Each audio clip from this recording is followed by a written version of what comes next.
4 لوگ دنیا میں ایسے ہو چکے ہیں جنہیں اللہ تبارک و تعالیٰ نے پوری دنیا میں اقتدار دیا، ایک وقت میں پوری دنیا کا ایک ہی بادشاہ۔ 2 مسلمان تھے، 2 کافر۔ مسلمانوں میں حضرت سلیمان علیہ السلام اور جناب ذوالقرنین علیہ السلام، اور کافروں میں بخت نصر اور نمرود۔ یہ 2 لوگ ہیں جنہیں اللہ نے پوری دنیا میں اقتدار دیا، اور پھر اس کے بعد آنے والے وقت میں اللہ تعالیٰ امام مہدی کو سارا اقتدار عطا فرمائے گا پوری دنیا کا۔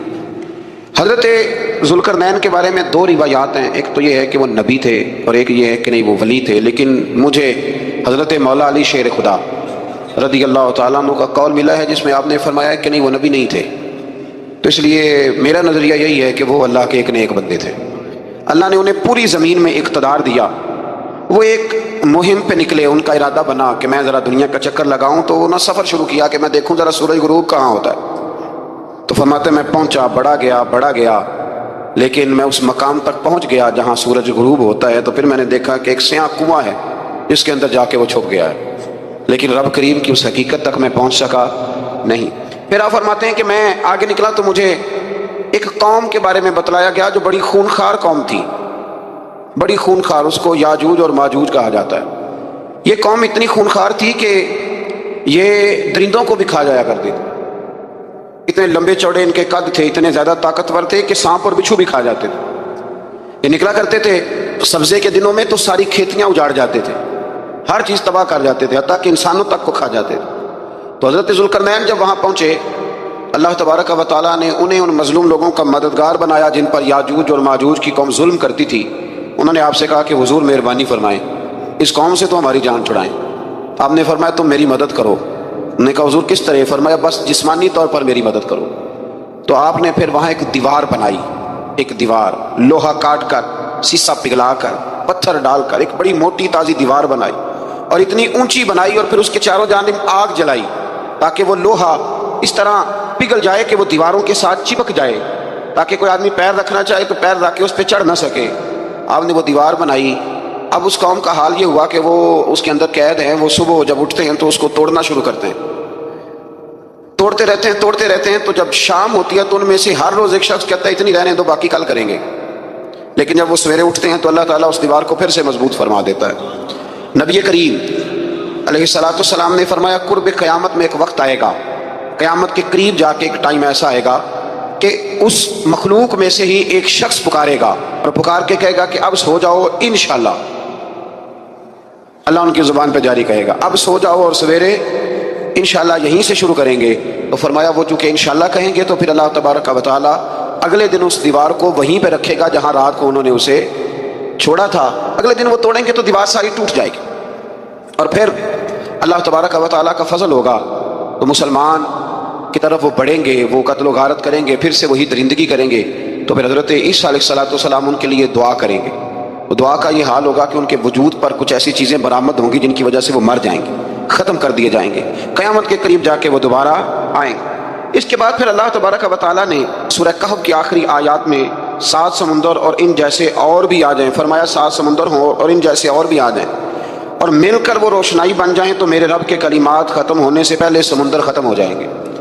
اور آخری آیت میں اللہ تعالیٰ نے فرمایا کہ رسول صلی اللہ تعالیٰ علیہ وسلم آپ کہہ دیجئے کہ میں تمہاری طرح ہی ایک بشر ہوں، انا بشر مثلکم، میں بھی تمہاری طرح ایک۔ اب مثلکم کا بہت سارے لوگوں نے ترجمہ اپنی طرح کا کر لیا ہے، حالانکہ حضور صلی اللہ تعالیٰ علیہ وسلم نے فرمایا کہ بشر ہونے میں تمہاری طرح ہوں، رسول ہونے میں تمہاری طرح نہیں، اللہ کا حبیب ہونے میں تمہاری طرح۔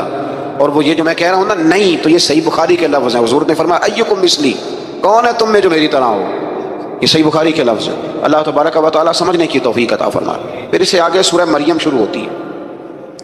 اس صورت میں اللہ تبارک و تعالیٰ نے حضرت زکریا علیہ السلام کا ذکر فرمایا ہے کہ وہ لاولد تھے اور بڑھاپے کی عمر کو پہنچ چکے تھے۔ انہوں نے اللہ تعالیٰ سے اولاد کی دعا کی جو ان کا اور آل یعقوب کا وارث ہو، تو اللہ تعالیٰ نے انہیں بیٹے کی بشارت عطا فرمائی جس کا نام انہوں نے یحییٰ رکھا، بلکہ یہ نام انہوں نے پہلے سے رکھ لیا تھا، یحییٰ نام انہوں نے پہلے سے رکھ لیا تھا۔ مجھے اب لوگ کس سینس میں مسئلہ پوچھتے ہیں یہ نہیں مجھے پتا، لیکن مجھ سے ایک دوست نے کچھ دن پہلے پوچھا کہ پیدائش سے پہلے بچے کا نام رکھنا جائز ہے، تو میں نے انہیں کہا کہ ہاں آپ سورہ مریم پڑھیں گے تو آپ کو اندازہ ہوگا کہ حضرت زکریا نے بیٹے کا نام پہلے ہی رکھ دیا تھا، کیونکہ انہیں یقین کامل تھا کہ رب کریم مجھے بیٹا ہی عطا فرمائے گا۔ تو حضرت یحییٰ علیہ السلام کو اللہ تعالیٰ نے بچپن میں ہی نبوت عطا کی اور کتاب دی. ان کے اوصاف یہ بیان کیے کہ وہ پاکیزہ اور متقی تھے، ماں باپ کے ساتھ نیکی کرنے والے تھے اور سرکش نہیں تھے. ان پر سلام ہو جب وہ پیدا ہوئے، اور ان پر سلام ہو جب ان کی وفات ہوئی، اور قیامت کے دن جب انہیں اٹھایا جائے گا. اس سے معلوم ہوا کہ نبی کریم علیہ السلام پر یا کسی بھی نبی پر سلام بھیجنا اور اس دن پر سلام بھیجنا جس دن اللہ تعالیٰ نے انہیں پیدا فرمایا ہے، یہ قرآن مجید سے ثابت ہے. یعنی آپ یہ کہہ سکتے ہیں کہ جس سہانی گھڑی جم کا طیبہ کا چاند، اس دل افروز ساعت پہ، دل افروز ساعت پہ تو یہ عین قرآن مجید ہے کہ جس دن وہ پیدا ہوئے اس دن ان پر سلام. اللہ تعالیٰ سمجھنے کی توفیق عطا فرمائے. پھر اس سے آگے چل کر حضرت مریم سلام اللہ علیہا کا ذکر ہے کہ ان کے پاس فرشتہ آیا. ہم تیسرے پارے میں بھی ان کا ذکر پڑھ آئے. پھر ایک اور جگہ پہ بھی اشارتاً کنایتاً ان کا تذکر آیا کہ ان کے پاس فرشتہ انسانی شکل میں آیا، اور فرشتے نے آ کے کہا کہ میں آپ کو بیٹے کی بشارت دینے آیا ہوں. کہنے لگی میرے پاس کیسے بیٹا آئے گا، مجھے تو کسی مرد نے چھوا ہی نہیں. تو فرمایا رب ایسے ہی کرتا ہے جب وہ کسی کام کا ارادہ فرما لیتا ہے. تو حضرت مریم کے ہاں اللہ تبارک و تعالیٰ نے حضرت عیسیٰ علیہ السلام کی ولادت فرمائی. حضرت عیسیٰ بغیر باپ کے پیدا ہوئے اور حضرت آدم علیہ السلام بغیر ماں باپ کے پیدا ہوئے. تو یہ اللہ کی قدرت کی نشانیاں ہیں. اب حضرت عیسیٰ علیہ السلام کی جب ولادت ہوئی تو یہ آپ کا معجزہ اور حضرت مریم کی کرامت سامنے آئی کہ آپ ایک خشک کھجور کے نیچے بیٹھی تو اللہ تعالیٰ نے اسے سرسبز و شاداب کر دیا، اور آپ اس کو ہلاتی تھی تو وہ کھجوریں گرتی تھی. بڑی پریشان تھی آپ کے قوم کے سامنے کیا منہ لے کے جاؤں گی، لوگ کیا کہیں گے. لوگوں کے لیے الزام لگانا، پروپیگنڈا کرنا بڑا ہی آسان کام ہے. دو ہی تو کام دنیا میں آسان ہے، ایک بدگمانی کرنا اور ایک غیبت کرنا. اور اتنا مزیدار کام ہے کہ آپ ساری دیہڑی کرائیں گے. کوئی بندہ تھکنے کو تیار ہے، معاذ اللہ ثم معاذ اللہ سارا دن. اور اگر آپ کہیں کہ اللہ کا ذکر کرو، تسبیح لے لو، صرف 500 دفعہ درود شریف پڑھ لو تو پھر کیا بنے گا؟ کام یاد آ جائے گا. بہت سارے لوگوں نکل لیں گے. کبھی کبھی کچھ چیزیں بڑی یاد رہ جاتی ہیں. ایک شاعر نے ایک شعر کہا تھا، میری تھوڑی سی شعری ذوق ہے تو مجھے دلچسپی ہے، رہ جاتی ہیں کچھ باتیں ذہن میں. ایک دفعہ ہمارے ایک دوست کے بارے میں کچھ پروپیگنڈا ہونے لگا تو میں نے انہیں ایک شعر لکھ کے بھیجا. مجھے یاد تھا، میں نے ایک شعر لکھا. کسی شاعر نے کہا تھا کہ مخلوق تو فنکار ہے اس درجہ کے پل بھر میں، سنگے در کعبہ سے بھی اسنام تراشے. کعبے کے اندر سے مٹی لے کے لوگ بت بنا لیتے ہیں اور اللہ کا شریک بناتے ہیں. تو کہنے لگا شاعر کہ مخلوق تو فنکار ہے اس درجہ کے پل بھر میں، سنگے در کعبہ سے بھی اسنام تراشے. تم کون ہو کیا چیز ہے داغے کبابی، لوگوں نے تو مریم پہ بھی الزام تراشے. لوگ تو منٹ لگاتے ہیں، وہ جو رہی مسجد میں، پلی مسجد میں، لوگوں نے الزام لگانے کا وقت آیا تو الزام لگا دیا. سید عائشہ صدیقہ پہ لگا دیا، صدیق کی بیٹی اور صدیقہ. آپ سوچ سکتے ہیں کہ لوگ کہاں تک جاتے ہیں اور باتیں کہاں تک پہنچتی ہیں. تو یہ میرے رب کریم کا فضل اور کرم ہے کہ جناب مریم کی برات کا اعلان بھی قرآن نے کیا اور حضرت عائشہ صدیقہ کی برات کا اعلان بھی قرآن پاک نے فرمایا. یہ بھی قرآن مجید نے فرمایا ہے. اور کل پرسوں بھی بات ہو رہی تھی حضرت یوسف علیہ السلام کی، تو الزام تو لگتے رہتے ہیں. تو میں نے اس دن بھی سوال کیا تھا، پھر دہراتا ہوں کہ غلطی کیا تھی حضرت یوسف کی. کبھی کنواں اندھیرا، کبھی بھائیوں کے تھپڑ، کبھی مصر کا بازار. اور ذرا سوچو تو صحیح، جب بولیاں لگتی ہیں انسان کی تو کیا حال ہوتا ہے. اور پھر ذرا یہ بھی تو دیکھو نا کہ جب زلیخا نے الزام لگایا تو پھر کیا حال ہے. اور پھر 12 سال کی جیل پر رب فرماتے ہیں شان میں نے یوسف کو ہی عطا فرمائی. تو حضرت مریم سلام اللہ علیہا جب وہ بیٹا لے کے گئی ان کے پاس تو انہوں نے کہا یہ کہاں سے آ گیا. آپ فرمانے لگی میں نے تو چھپ کر روزہ رکھا ہوا ہے، اسی سے پوچھ لو یہ کہاں سے آیا ہے، یہی بتائے گا. پنگھوڑے میں تھے حضرت عیسیٰ علیہ السلام، پنگھوڑے میں. تو قرآن مجید کہتا ہے کہنے لگے قال انی عبد اللہ. حضرت عیسیٰ بولے اور بول کے کہنے لگے میں اللہ کا بندہ ہوں. اور آتانی الکتاب، خالی نہیں آیا، کتاب ساتھ لے کے آیا ہوں. وجعلنی نبیا، اور اس نے مجھے نبی بنا کے بھیجا ہے. تو حضرت عیسیٰ علیہ السلام پنگھوڑے میں ہیں تو کلام فرما رہے ہیں، اپنے نبی ہونے کا اعلان فرما رہے ہیں. اب اس بندے کے قریب جا کے اس سے سوال کرنے کو دل نہیں کرتا جو نبی پاک کے بارے میں کہتا ہے 40 سال کے بعد نبی بنے. یہاں پنگھوڑے میں حضرت عیسیٰ کلام کریں پنگھوڑے میں، اور وہ پنگھوڑے میں کہے میں نبی ہوں. اور تو اپنے رسول کے بارے میں یہ کہے کہ بکریاں چرا رہے تھے تو معاذ اللہ انہیں پتہ ہی نہیں تھا کہ میں نبی بن جاؤں گا. ایسی کوئی بات نہیں. اعلیٰ حضرت فرماتے ہیں اللہ اللہ وہ بچپنے کی پبن، یعنی بچپن میں بھی رنگ ڈھنگ نرالے تھے میرے رسول کے. اللہ اللہ وہ بچپنے کی پبن، اس خدا بھاتی صورت پہ لاکھوں سلام، اس خدا بھاتی صورت پہ. اور مرحوم اعظم چشتی نے بھی ایک جملہ بڑا خوبصورت کہا، اس نے کہا تیری حیات پاک کا ہر لمحہ پیغمبر لگے، تیری حیات پاک کا ہر لمحہ پیغمبر لگے. پھر اس سے آگے آیت نمبر 41 سے ایک بار پھر حضرت ابراہیم علیہ السلام کا ذکر ہے کہ وہ بہت سچے نبی تھے. انہوں نے اپنے چچا کو بے جان بتوں کی عبادت سے روکا، عذاب الہی سے ڈرایا. اس نے کہا کہ آپ ہمیں ہمارے خداؤں سے پھیرنا چاہتے ہیں، اس سے رک جائیں ورنہ ہم آپ کو سنسار کر دیں گے. ابراہیم علیہ السلام نے کہا کہ میں آپ کے لیے اپنے رب سے استغفار کرتا رہوں گا، وہ مجھ پر بہت مہربان ہے۔ تو اللہ تبارک و تعالیٰ نے انہیں اسحاق علیہ السلام بیٹے اور یعقوب علیہ السلام پوتے کی بشارت دی، اور یہ بھی فرمایا کہ یہ دونوں نبی بھی ہوں گے۔ پھر آیت نمبر 51 سے لے کر 58 تک مختلف انبیاء کا ذکر ہے۔ اللہ تعالیٰ نے اس میں فرمایا کہ حضرت موسیٰ کو برگزیدہ رسول، نبی اور اللہ کا رازدار کہا گیا، اور حضرت ہارون کی نبوت کا بیان بھی ہوا، اور حضرت اسماعیل کو وعدے کے سچے، نماز اور زکوٰۃ کا حکم دینے والے رسول اور نبی اور اللہ کا پسندیدہ قرار دیا گیا۔ ادریس علیہ السلام کو صدیق نبی قرار دیتے ہوئے فرمایا کہ ہم نے ان کو بلند جگہ پہ بٹھایا ہے۔ کہاں ہے ادریس علیہ السلام؟ چوتھے آسمان میں بھی، اور جنت کا قول بھی ہے۔ دو روایتیں ان کے بارے میں ملتی ہیں، ایک تو یہ ہے کہ وہ حضرت ملک الموت سے ایک دفعہ کہنے لگے تو میرا یار نہیں بن جاتا، اللہ ہی بھلا کرے۔ حضرت اسرائیل کو کہنے لگے دوست بن جو، کب بن جاتے ہیں، دوستی ہو گئی۔ فرمانے لگے یار موت کا ذائقہ کیسے چکھاتا ہے؟ کہنے لگا میں آپ کو چکھا دیتا ہوں۔ آپ کو موت کا ذائقہ چکھایا اور دوبارہ پھر وہ ڈال دیا، آپ اٹھ کے بیٹھ گئے۔ کہنے لگے دوزخ تو دکھا، وہ بھی دکھا دی۔ فرمایا جنت تو دکھا، جنت بھی دکھائی۔ تو کہنے لگا واپس چلیں، فرمانے لگے اب تو نہیں جانا۔ کیوں؟ فرمایا رب فرماتا ہے ہم فیہا خالدون، جو جنت میں آئے گا یہیں رہے گا۔ میں کہا جناب وہ تو پہلے موت کا ذائقہ چکھنا ہے، پل صراط جو دوزخ کے اوپر ہے وہاں سے گزرنا ہے۔ تو آپ فرمانے لگے یہ دونوں کام میں کر چکا ہوں اور تو نہیں کرائے ہیں، لہٰذا میں آ گیا ہوں تو میں نے یہیں پہ رہنا ہے۔ اب حضرت ملک الموت علیہ السلام نے عرض کی مالک یہ تیرا بندہ، فرمایا تیری دوست بھی اس کے ساتھ لگی تھی تو میری توفیق سے ہی لگی تھی، اور یہ یہاں تک آئے بھی میری توفیق سے ہی ہے، میرا ارادہ بن گیا انہیں یہاں رکھنے کا۔ میری طلب بھی تو تیرے کرم کا صدقہ ہے، میری طلب بھی تو تیرے کرم کا صدقہ ہے۔ یہ پاؤں اٹھتے نہیں بلکہ یہ اٹھائے جاتے ہیں، تو یہ بھی تو اس کا کرم ہوتا ہے نا کہ وہ کس طرح کر کے کسی کو نوازتا ہے۔ آیت نمبر 59 میں اللہ تعالیٰ کے فرما بردار اور سرکش بندوں کے احوال اور جو ان کے آخرت میں احوال ہوں گے ان کا ذکر کیا گیا ہے۔ آیت نمبر 66 میں بتایا گیا ہے کہ منکرین آخرت حیات بعد الموت کے بارے میں ہمیشہ شک میں مبتلا رہے۔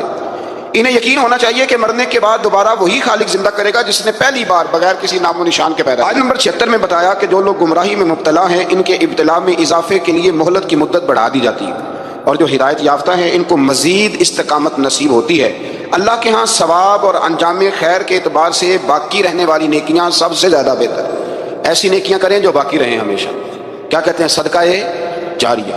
آیت نمبر 81 میں فرمایا کہ مشرکین اس امید پر اللہ کے سوا معبودان باطل کی عبادت کرتے ہیں کہ مشکل میں ان کی مدد کریں گے۔ فرمایا ہرگز نہیں، وہ ان کے دشمن بن کے عبادت کا انکار کریں گے۔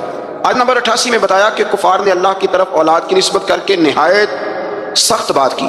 یہ تو اتنا سنگین جرم ہے کہ اس سے آسمان پھٹ پڑے، زمین شک ہو جائے اور پہاڑ ریزہ ریزہ ہو جائیں۔ مزید فرمایا کہ آسمان اور زمین میں جو کوئی بھی ہے سب اللہ کے حضور بندے بن کے حاضر ہوں گے۔ آیت نمبر 97 میں فرمایا جو لوگ ایمان لائے اور نیک کام کیے ان قریب رحمان لوگوں کے دلوں میں ان کی محبت پیدا فرما دے۔ یہ جو شرک والا معاملہ ہے نا، یہ بڑا سادہ سا ہے۔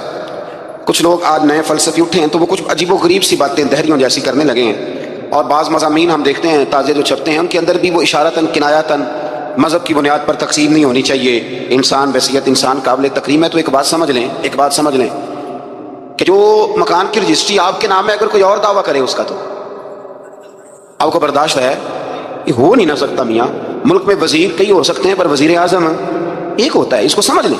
تو جب اللہ کی توحید میں کوئی کسی کو شریک ٹھہراتا ہے تو بہت بڑا جرم کرتا ہے، وہ بہت بڑا جرم کرتا ہے۔ یوں سمجھ لیں کہ جیسے آپ کی 5 مرلے کی زمین پہ کوئی آ کے قبضہ کرے، اسے مار دینے کو دل کرتا ہے۔ اس لیے یہ ساری زمین رب کریم کی ہے، آسمان و زمین کا خالق اور مالک ہے۔ تو شرک ناپسندیدہ بات، ناپسندیدہ۔ سورہ طٰہٰ شروع ہوتی ہے۔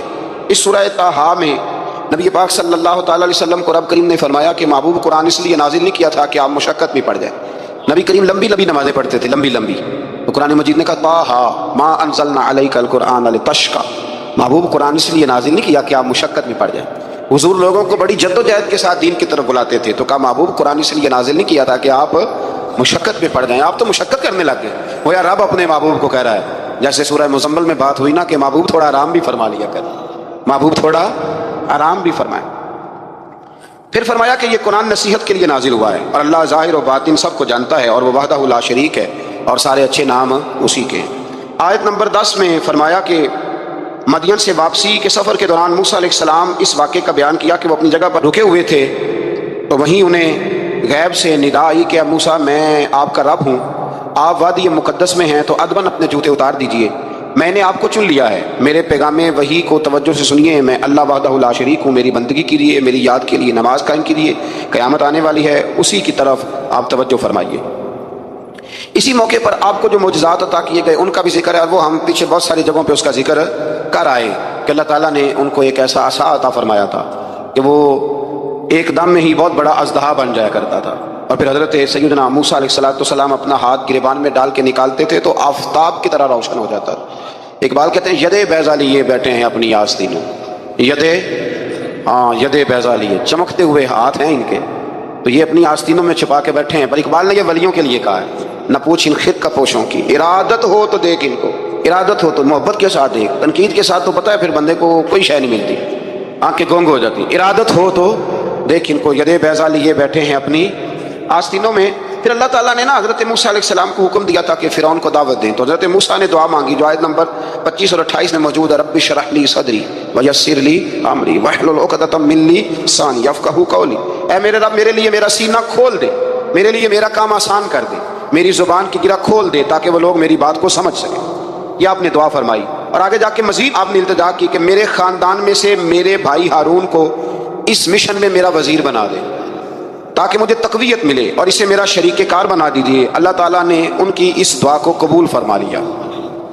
آیت نمبر 38 سے حضرت موسیٰ علیہ السلام کی پیدائش کا ذکر ہوتا ہے، اور یہ تقریباً آیت نمبر 76 تک چلتا ہے۔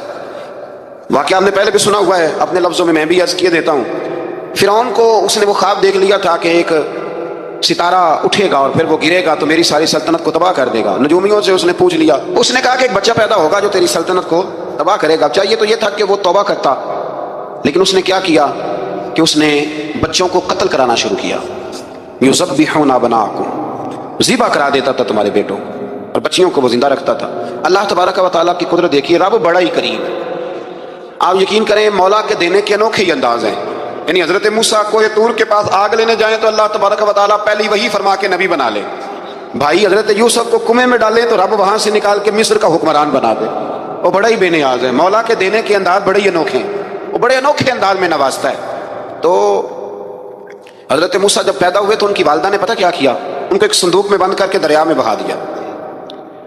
اب دریا میں بہتے جا رہے ہیں تو ماں کی تو پریشان بھی ہو گئی، ان کی ہمشیرہ کو کہنے لگی ذرا دھیان رکھنا کدھر جاتے ہیں۔ حضرت موسیٰ علیہ السلام دریا میں بہتے بہتے نا، فرعون نے نا دریا کے کنارے مکان بنایا ہوا تھا۔ آپ کو پتہ ہے بادشاہوں کا ذوق ہوتا ہے، آج کل ہمارے جو حکمران ہیں انہوں نے اس کا نام فارم ہاؤس رکھا ہوا ہے، میرا فارم ہاؤس، اور پرانے زمانے میں لوگ ڈیرا کہتے تھے، تو اس نے بھی اس طرح کا فارم ہاؤس بنایا ہوا تھا۔ وہاں پہ حضرت موسیٰ علیہ السلام تیرتے ہوئے تابوت کے اندر، صندوق کے اندر جا رہے ہیں۔ فرعون اور ان کی بیوی حضرت آسیہ بے اولاد تھی، بڑی تڑپ تھی بیٹے کی، وہ بھی وہاں کھڑی تھی۔ صندوق تیرتا ہوا آیا تو فرعون نے کہا کہ جاؤ پکڑ کے لاؤ دیکھو کیا ہے۔ جب وہ لے کے آئے نا تو آپ کی ہمشیرہ جو نگرانی کرنی تھی پریشان ہوگی کہ یہ تو اس کے ہاتھ لگ گئے، یہ تو اب مار ڈالے گا۔ لیکن جب خوبصورت اور چمکتا ہوا بچہ دیکھا تو بی بی آسیہ کہنے لگی یہ بنی اسرائیل کا ہے ہی نہیں، یہ تو پتہ نہیں کہاں سے بہتا ہوا یہاں آ گیا ہے، تم ایسے ہی چھوڑ، یہ پتہ نہیں کہاں سے، رکھ نہ لیں، رکھ نہ لیں۔ تو حضرت موسیٰ علیہ السلام وہ کہنے لگا نہیں انہی کے ہیں، موسیٰ علیہ السلام اسی کے ہیں۔ تو آسیہ کہنے لگی تیرے تو سر پہ نا بس بھوت ہی سوار ہو گیا، ہر وقت وہی لوگ تجھے یاد رہتے ہیں، یہ پتہ نہیں کہاں سے بہ کے آیا۔ اب رکھ لیا، مان گیا فرعون۔ آپ فرعون کے گھر میں جو اس لیے بچے مروا رہا تھا کہ میری سلطنت حضرت موسیٰ پیدا نہ ہو جائیں، تو اسی کے گھر میں پرورش پانے لگے، اسی کے گھر میں۔ اب عورتیں منگائیں گئی دودھ پلانے کے لیے، تو حضرت موسیٰ علیہ السلام کسی بیوی کا دودھ نہیں پیتے، تو آپ کی ہمشیرہ نہ وہیں دائیں بائیں گھومتی رہتی، تو کہنے لگی جناب آسیہ سے کہ میں ایک بیوی کو جانتی ہوں بڑی صاف ستھری ہے، مجھے امید ہے یہ بچہ اس کا دودھ پیے گا۔ تو فرعون کہنے لگا دوڑ کے لا، تو اپنی والدہ کو لے کے آئیں تو حضرت موسیٰ نے فوراً دودھ پینا شروع کر دیا۔ فرعون کو پھر تھوڑا شک ہوا۔ ایک روایت یوں بھی لکھی ہے بعض لوگوں نے کہ فرعون ایک دن اٹھایا ہوا تھا حضرت موسیٰ کی ابھی تھوڑی سی عمر تھی، تو آپ نے اس کی داڑھی پکڑ کے تو ایک گھونسا دے مارا، جلالی تو شروع سے ہے نا، تو کہنے لگا آسیہ تو مان نہ مان یہ بچہ وہی ہے۔ تو حضرت بی بی آسیہ کہنے لگی کہ تجھے غلط فہمی ہے، یہ وہ نہیں ہے۔ اس نے کہا دیکھو نا یہ تو اٹھاتی ہے تو پیار کرتا ہے، اور میرے جب قریب آتا ہے تو اس کے لب و لہجے میں تلخی محسوس کرتا ہوں۔ اس نے کہا بچوں کو کیا پتا، خیر ایک طرف اس نے کھانے پینے کی چیزیں رکھ دی، ایک طرف انگارے رکھ دیے۔ وہ بھی حضرت آسیہ کہتی ہیں کہ تجھے سمجھ آئے بچے بچے ہوتے ہیں، حضرت موسیٰ بچے تو تھے پر تھے تو اللہ کے نبی نا، اللہ کے نبی تھے۔ جب اس نے کہا نا یہ بچے ہیں تو حضرت موسیٰ علیہ السلام بجائے انگاروں کی طرف جانے کے نبی تھے، وہ سیدھے کھانے پینے والی چیزوں کی طرف بڑھنے لگے۔ پھر ان کہنے لگا آپ بتا، اللہ تعالیٰ نے حضرت جبریل کو بھیجا انہوں نے کہا ادھر نہیں جانا، آپ ادھر جائیے. تو آپ آگ کی طرف گئے اور ایک کوئلہ اٹھا کے زبان پہ رکھ لیا. تو عاشقہ کہنے لگی سمجھ آئی بچے کو کیا پتا کدھر جانا ہے کدھر نہیں جانا، اگر وہ اتنا ہی خیال ہوتا وہی بچہ ہوتا تو آگ. اور بعض مفسرین نے لکھا ہے یہ جو حضرت موسیٰ دعا مانگتے تھے نا رب اشرح لی صدری ویسر لی امری، یہ وہ آگ کا انگارہ جب کوئلہ منہ میں رکھا تھا نا تو اس کی وجہ سے زبان میں کچھ لکنت آ گئی. تو آپ دعا کرتے تھے کہ یا اللہ میری زبان کی وہ بند گرا کھول دے تاکہ میں کھل کے فرعون کے سامنے بات کر سکوں. وہیں حضرت موسیٰ پلنے لگے، وہیں پلے، وہیں جوان ہوئے، وہیں اللہ نے ساری دولتیں دی، بہن بھی ملی، ماں بھی ملی، اور سارے عزیزوں کا پیار بھی ملا. اسی گھر کے اندر اللہ نے پرورش کر کے فرعون کے ظلم سے بنی اسرائیل کو نجات عطا فرمائی. آج نمبر 77 سے موسیٰ علیہ السلام کو حکم ہوا کہ راتوں رات بنی اسرائیل کو لے کے نکل جائیں. انہیں اللہ کی طرف سے یقین دلایا گیا کہ ان کے لیے سمندر میں خشک راستہ نکال لیا جائے گا. فرعون نے ان کا تعاقب کیا اور سمندر میں غرق کر دیے گئے. اس مقام پر اللہ تعالیٰ نے بنی اسرائیل پر اپنے احسانات کا ایک بار پھر ذکر فرمایا. حضرت سعد بن ابی وقاص رضی اللہ تعالیٰ عنہ بھی ایک دن جہاد کے لیے نکلے تو رستے میں سمندر آ گیا. حضرت موسیٰ کی قوم کو نا سمندر نے رستہ دیا تھا. تو جناب سعد بن ابی وقاص سمندر کے کنارے کھڑے ہو کے اب وہ لوگ پوچھنے لگے حضور کیا کرنا ہے؟ فرمایا کرنا کیا ہے ابھی دیکھیں کیا ہوتا ہے. تو فرمانے لگے وہ سمندر و دریا اگر تو حضرت موسیٰ کی نافرمان قوم کو رستہ دیتا ہے تو ہم تو رسول اللہ کے فرما بردار غلام ہیں، ہمیں بھی رستہ دے. تو 12 رستے بن گئے دریا میں. جناب سعد بن ابی وقاص لشکر لے کے گزر گئے، باہر گئے تو ایک دفعہ پھر صحابہ کو یقین دلایا. فرمایا کسی کی کوئی چیز تو نہیں رہ گئی دریا میں؟ دشت تو دشت ہیں دریا بھی نہ چھوڑے ہم، پہرے ظلمات میں دوڑا دیے. اب میں کیا کروں، علامہ اقبال نے ہر جگہ کلام لکھا ہے، ہر جگہ. یہ آپ کو پتہ نا ایک صاحب مجھے بھی سمجھا رہے تھے، میں نے جمعہ بھی وضاحت کی، میں نے لگا آپ اقبال کی بڑی تعریفیں کرتے ہیں. میں نے کہا مجبوری ہے، وہ کام ہی تعریفوں والے کرتے ہیں تو ہو جاتی ہیں، کیا کیا جائے. آمدام برسر مطلب. تو حضرت سعد بن ابی وقاص نے پوچھا کچھ رہ تو نہیں گیا؟ کہا جناب پیالہ رہ گیا میرا مٹی کا دریا میں. حضرت سعد بن ابی وقاص کہنے لگے کوئی مسئلہ نہیں، ہم رسول اللہ کے غلام ہیں. اور اس پر بڑی دلائل ہیں، وقت نہیں ہے آگے بڑھنا ہے. فرمایا او دریا او ہمارا پیالہ تو واپس کر دے. تو ایک لہر آئی تو پیالہ بھی کنارے پہ پھینک گئی. تو اللہ تعالیٰ نے حضرت موسیٰ علیہ السلام کو کی قوم کو وہاں سے نجات دی. آیت نمبر 85 سے سامری کا ذکر ہے. سامری ایک جادوگر تھا. جب حضرت موسیٰ علیہ السلام تشریف لے گئے نا کوہ طور پہ تو اس نے سونے کا ایک بچھڑا بنا دیا تھا اور اس کے منہ میں ایسی تاریں اس نے لگائی تھیں کہ جب ہوا چلتی تھی تو وہ تاریں بجتی تھیں. مفسرین نے لکھا ہے. تو بنی اسرائیل والوں کو یہ کہتا تھا دیکھو یہ بولتا ہے. تو بڑے کمزور ایمان کے لوگ تھے، اس طرف متوجہ ہو گئے. حضرت موسیٰ علیہ السلام واپس آئے تو انہوں نے پوچھا کہ یہ ماجرا کیا ہے. تو اس نے کہا کہ میں نے نا حضرت جبریل علیہ السلام کا گھوڑا جب چل رہا تھا تو ان کے پاؤں سے جو مٹی لگ رہی تھی وہ مٹی میں نے تھوڑی اٹھا لی تھی اور وہ میں نے اس کے منہ میں رکھی ہے، جس کی وجہ سے اس کے منہ سے آواز ہے. وہ مٹی کب اٹھائی تھی وہ بھی لکھا ہے مفسرین نے کہ حضرت موسیٰ علیہ السلام نے جب کہا نا بنی اسرائیل والوں کو کہ گھوڑے ڈالو اندر، حالانکہ رستے بن بھی گئے تھے، پھر بھی کہنے لگے ایسا نہ ہو کہ اندر جائیں تو پانی پھر آ جائے. تو یہ جاتے نہیں تھے، ڈرتے تھے، کمزور ایمان کے لوگ تھے نا. اصل مسئلہ نا اندر کا ہے. آپ یقین کریں یہ بڑی باکمال بات ہے. میں تو اس نتیجے پہ پہنچا ہوں تھوڑی سی زندگی گزار کے کہ یقین اگر مضبوط ہو نا تو انسان کی زندگی کا ہر کٹھن رستہ آسان ہو جاتا ہے. لیکن جن لوگوں کے اندر مسائل بہت زیادہ ہوتے ہیں ان کے لیے بیرونی کوئی کام کرنا بھی بڑا ہی مشکل ہوتا ہے. تو یہ لوگ کہنے لگے کیسے اندر جائیں گے تو پھر نہ پانی مل جائے. تو حضرت جبریل امین آئے گھوڑی پہ بیٹھے ہوئے، انہوں نے آگے آگے گھوڑی دوڑائی. تو آگے گھوڑی دوڑی تو ان کے گھوڑے خود بخود پیچھے دوڑ پڑے. حضرت سیدنا جبریل کی گھوڑی جہاں پیر رکھتی تھی وہاں سے سبزہ اگتا تھا. سامری جادوگر تھا، حیرت انگیز چیزوں کو جمع کر لیتا تھا. اس نے وہ جمع کر کے رکھ لی اور بچڑا بنا دیا. تو حضرت موسیٰ علیہ السلام نے جب اس سے پوچھا تو اس نے یہ بات بتائی اور کہنے لگا یہ تدبیر مجھے میرے نفس نے سجائی تھی. حضرت موسیٰ نے اس سے کہا تو یہاں سے چلا جا، زندگی میں تیرے لیے بخشت کی سزا ہے اور تیری سزا کا وقت آخرت میں مقرر ہے. اس کے بعد والی آیات میں اللہ تعالیٰ کی وحدانیت، کتاب اللہ کی حقانیت اور اس سے روح گردانی کرنے والوں کے لیے عذاب آخرت کا بیان ہے. بخشت کا بھی عذاب ہوتا ہے کچھ لوگوں کو بخشت کا عذاب یہ ہوتا ہے، یعنی انسان ہر وقت خوف زدہ رہے. آیات بتاتی ہیں کہ اس پر کون سا عذاب ہے، اس پر ایک بخشت تاری رہے. اللہ سے دعا مانگیں اللہ تبارک و تعالیٰ ان ساری آزمائشوں سے ہمیں محفوظ فرمائے. اسی تسلسل میں پھر قیامت اور سور پھونکے جانے کا ذکر ہے. آیت نمبر 105 سے فرمایا کہ لوگ آپ سے پہاڑوں کے متعلق سوال کرتے ہیں، آپ ان سے کہہ دیجئے میرا رب انہیں ریزہ ریزہ کر دے گا اور پوری زمین ہموار میدان کی طرح ہو جائے گی. آیت نمبر 109 میں قیامت کی ہولناکیوں کا ذکر ہوا اور فرمایا آج اللہ کی بارگاہ میں کسی کو مجال شفاعت نہیں ہوگی سوائے اس کے جسے وہ اذن شفاعت عطا کرے اور جس کے قول سے وہ راضی ہو. آیت نمبر 110 سے اکڑی گردنوں کے حی و قیوم کے سامنے جھکنے، ظالموں کے نامراد ہونے اور مومنین صالحین کے کامیاب ہونے کا ذکر ہے۔ آیت نمبر 114 میں علم میں اضافے کی تعلیم کے لیے دعا ارشاد فرمائی گئی ہے جو بڑی معروف ہے، ربی زدنی علما۔ آیت نمبر 115 سے اس بات کا ذکر ہے کہ آدم علیہ السلام جو جنت میں درخت کے قریب چلے گئے تو یہ ان کی بھول اور اجتہادی خطا تھی، اللہ نے خود وضاحت فرما دی، اور انہوں نے قصداً اللہ کے حکم کی نافرمانی نہیں کی۔ آدم علیہ السلام کو جنت میں داخل کر کے بتایا کہ یہاں نہ بھوک لاحق ہوگی، نہ بے لباسی ہوگی، نہ پیاس لگے گی، نہ ہی دھوپ کی تپش محسوس ہوگی، اور یہ کہ آپ اپنے دشمن شیطان کی چالوں سے بچے رہیں گے۔ اس مقام پر قرآن نے اس موضوع کو پھر بیان کیا کہ شیطان نے وسوسہ ڈالا اور مخلص اور ہمدرد کا روپ دھار کر ان کو بہکایا۔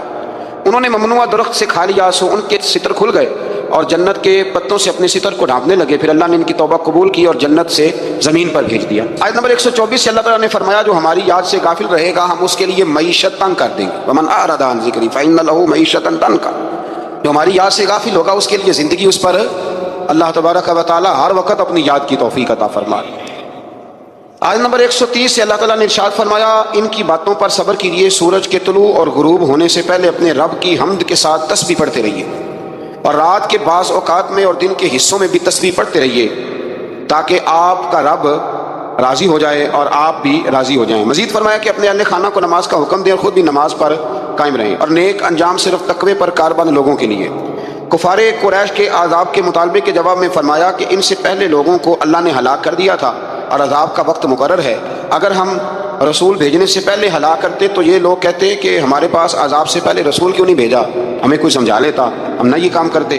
اور فرمایا انتظار کرو تم ان قریب جان لو گے سیدھے راستے والے اور ہدایت یافتہ لوگ کون ہیں۔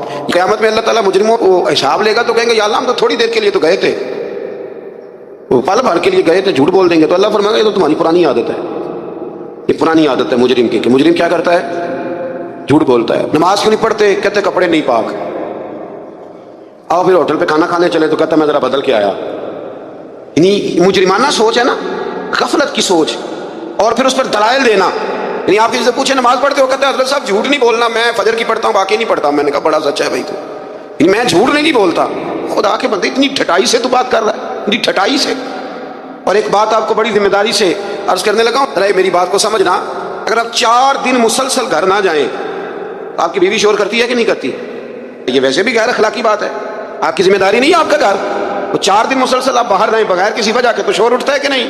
اگر ابا جی آپ کے رہتے ہیں نا سعودی عرب میں تو وہاں بھی فون چلا جائے گا، اس کو سمجھائیں 4 دن سے گھر نہیں، تو 4 دن گھر نہ جائے تو شور ہوتا ہے، تو مہینہ مہینہ مسجد ہی نہیں جاتا، اور پھر تیرے اندر پھر مد و جزر نہ ہو، پھر جوار پھاٹا نہ ہو، پھر ساری نعمتیں موجود ہونے کے بعد تیرا کلیجہ منہ کو نہ آئے، پھر تیرا جگر نہ پھٹے، پھر رات کو تجھے نیند کیسے آئے؟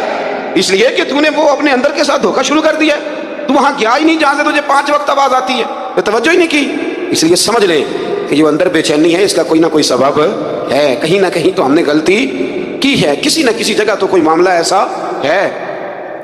امام مالک رحمۃ اللہ علیہ کے پاس ایک شخص آیا تو ناجائز پیسے کمایا کرتا تھا، کہنے لگا حضور سکون کوئی نہیں، تو امام صاحب نے ایک کی جملہ کہا، فرمانے لگے امانتیں امانت داروں کے حوالے کر دے، رب تجھے سکون عطا کر دے گا۔ وہ بندہ کہنے لگا یہ کیا؟ فرمانے لگے میرے پاس کسی کی امانت ہوتا مجھے نیند کوئی نہیں آتی، تو نے تو یتیموں مسکینوں کی رکھی ہوئی ہے، تجھے کیسے آئے گی؟ جیتے جاگتے آدمی کی امانت میرے پاس ہو تو میں کہتا ہوں یہ چھین نہ جائے، تو نے تو لوٹ مار کی رکھی۔ اللہ ہمیں سمجھنے کی توفیق عطا فرمائے۔ آگے سورہ لقمان شروع ہوتی ہے۔ حضرت لقمان کے بارے میں بھی لوگوں کا بعض کا قول یہ ہے کہ حضرت لقمان نبی تھے، لیکن صحیح قول مفسرین نے یہی لکھا ہے کہ وہ نبی نہیں تھے، وہ اللہ کے ایک نیک بندے تھے۔